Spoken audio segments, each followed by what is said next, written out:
The sun had only just risen over the historic skyline of London when an unexpected silence swept through Buckingham Palace.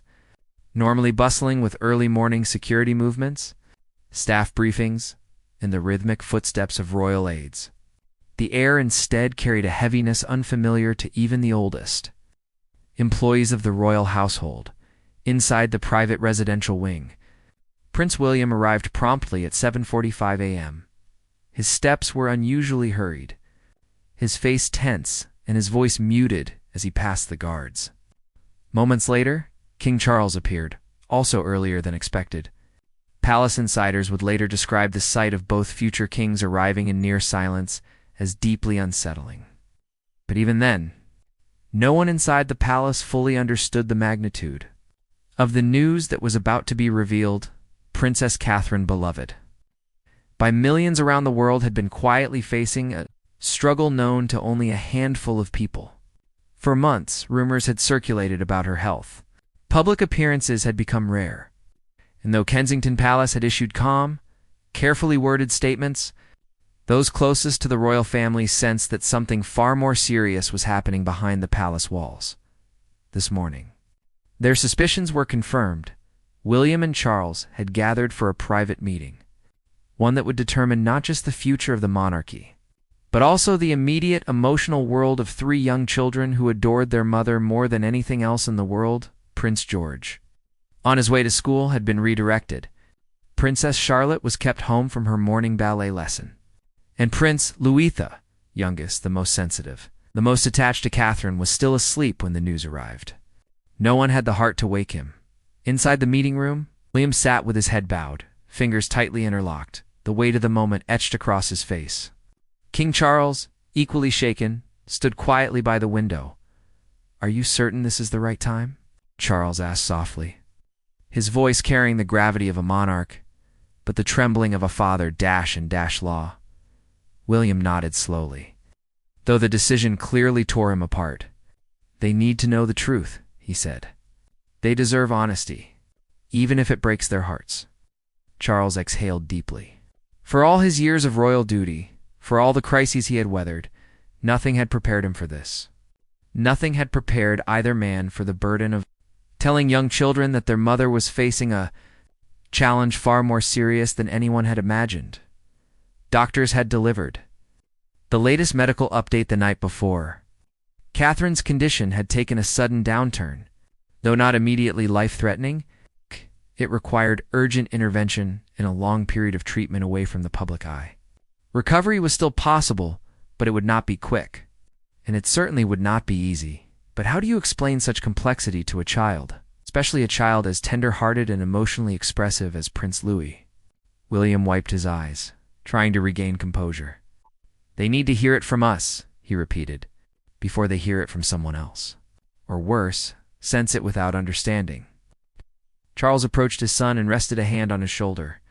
"We will do it together," he said quietly.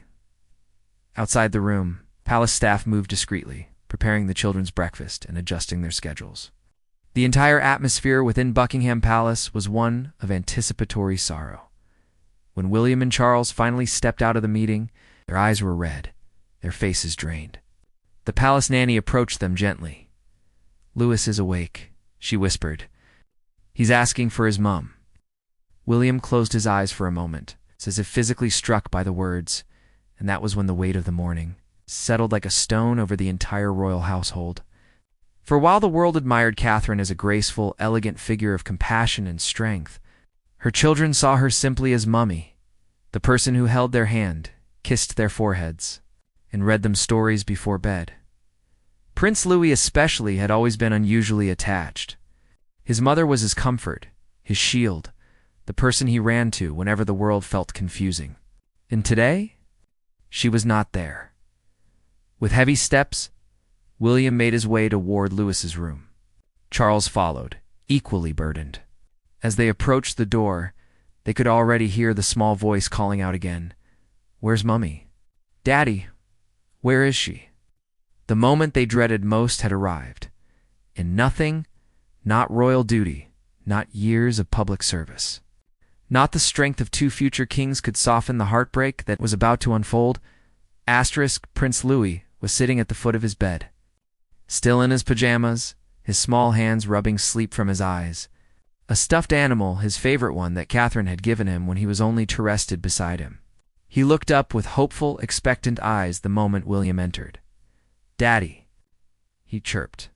"Where's Mummy? She was supposed to wake me up today." William felt his heart crack. Louis's innocence made the moment infinitely harder. How do you explain to a 6-year-old that the person he depends on most is facing something he cannot yet comprehend? He sat beside his son, taking a slow breath. While Charles stood respectfully a few steps back, unsure if his presence would help or hurt, William began softly. "Louis, Mummy isn't feeling very well. She's with the doctors right now." Louis frowned. "But she promised she would read to me today, and we were supposed to finish our puzzle." "I know," William whispered. "She loves doing those things with you." Louis looked at him with confusion. "So where is she? Can I see her?" Charles stepped closer, kneeling so he could be at eye level with the boy. "Your mummy is very brave," he said gently, "and she's trying very hard to get better. But it's going to take some time."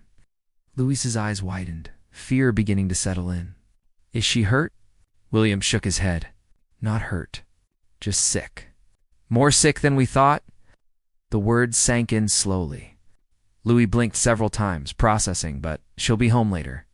He whispered, "She'll come home after lunch?" William's voice broke. "Not today, sweetheart." Louis's breathing quickened. His lips trembled. "But I need her," he said, voice barely audible. "I need Mummy." And then, like a dam finally bursting, the little prince began to cry, softly at first, then uncontrollably. He buried his face in William's chest, clutching his father's shirt with trembling hands. His body shook with sobs that seemed far too heavy for someone so young. "Mummy," he wailed. "I want Mummy. Why can't she come home?" "I want her." William held him tightly, eyes wet, trying to keep his own emotions in check. "I know," he said softly, stroking Louis's hair. "I know you do. I want her too." For several minutes, Louis cried without stopping. Charlotte, hearing the commotion from her room, peeked out and froze. She had never seen her brother cry like this. George soon appeared as well, confusion etched on his face. "What's happening?" George asked quietly. Charles gently motioned them closer. "Your mother is unwell," the king explained, careful to maintain a calm tone for the older children. "She's going to need some time to rest and heal." Charlotte's eyes filled instantly. George swallowed hard, trying to be brave for his siblings. But the pain pierced him too. Louis lifted his head just enough to look at his brother and sister. "Why isn't Mummy home?" He sobbed. "Why did she leave?" "She didn't leave," Charlotte whispered, trying to comfort him even as tears streamed down her own cheeks. "She loves us." Louis shook his head. "Then why isn't she here?" William's heart shattered at those words. How do you explain medical reality to a child whose world revolves around one person? He lifted Louis into his arms. "Mummy is getting help so she can come home," he said. "She's doing this because she loves you." Louis's sobs softened slightly, but tears still streaked his face. "Can we call her?" he whispered. William hesitated. The doctors had advised against overwhelming Catherine, but denying the children entirely felt cruel. "Maybe later," William said gently. "Right now she needs to rest." Louis nodded weakly, though it was clear he didn't fully understand. He just knew one thing: his mother was gone, and he felt lost without her. In the doorway, Charles watched the scene unfold with deep sorrow. He wished he could do more. He wished he could protect his grandchildren from a pain they were far too young to experience. But at this moment, all he could do was stand by and silently pray that Catherine's recovery would be swift enough to heal the emotional wounds already forming in the hearts of her children. The world had been unaware of the silent storm brewing inside the royal family. Outside the palace gates, life continued as usual. Tourists posed for photographs, guards performed their ceremonial marches, and news outlets speculated about Catherine's recent absence without any real understanding of the truth. But behind closed doors, the royal household had been living in a state of constant worry for months. Catherine had been battling a complex medical condition, fictionalized here for narrative purposes, one that left her exhausted, in pain, and often unable to appear publicly. Initially, doctors were optimistic. With rest and treatment, they believed she could recover without disruption to her duties. But then, late last week, something changed. Catherine experienced a sudden decline. It frightened not just the medical team, but William as well. He refused to leave her side, slept in a chair in her hospital room for 2 nights, holding her hand as she underwent intensive care. When Charles was informed, he cleared his schedule and visited immediately. Though the king maintained a calm presence in public, inside he was shaken. His admiration for Catherine had grown steadily over the years. She was not only the future queen consort, she was a deeply compassionate woman who had brought warmth and unity to the family. Doctors briefed them both. Catherine needed a serious medical intervention and a lengthy recovery period. She would not be able to see her children as often as she wished. The risk of emotional strain on the young ones was high. William's greatest fear became reality. He would have to tell the children. This section could go deeper into medical details. Emotional conflict, royal advisors, media pressure, William's sleepless nights, Charles's protective decisions, public speculation, and the overwhelming fear of losing Catherine. Asterisk in the final section.